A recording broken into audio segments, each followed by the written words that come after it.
بسم اللہ الرحمن الرحیم۔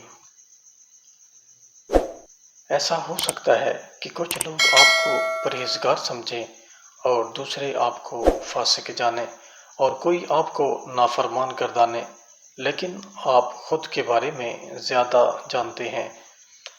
ایک ایسا راز جو آپ کے سوا کوئی نہیں جانتا، وہ آپ کے رب کے ساتھ آپ کے تعلق کا راز کتنا اور کیسا ہے۔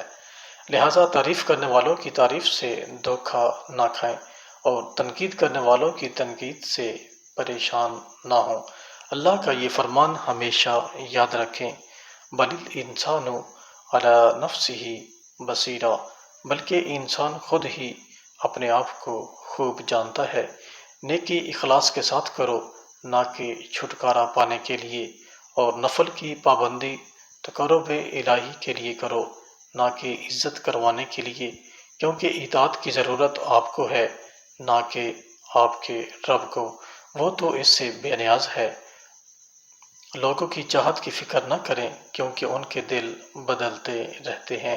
جو آج آپ سے محبت کے دعوے دار ہیں، کل آپ سے نفرت کر سکتے ہیں، اور آپ اپنی فکر اس بات پر رہنے دیں کہ لوگوں کے رب کی محبت آپ کو کیسے حاصل ہو، کیونکہ اگر وہ آپ سے محبت کرنے لگا تو وہ لوگوں کے دلوں میں آپ کے لیے الفت ڈال دے گا۔ حرام بہر صورت حرام ہی رہتا ہے، اگرچہ ہر کوئی اسے اختیار کرنے لگے۔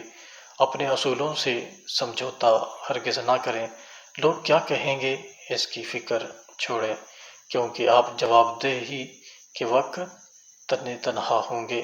مضبوطی سے قائم رہیں، جیسا آپ کو حکم دیا گیا ہے، نہ کہ جیسا آپ کا نفس چاہے۔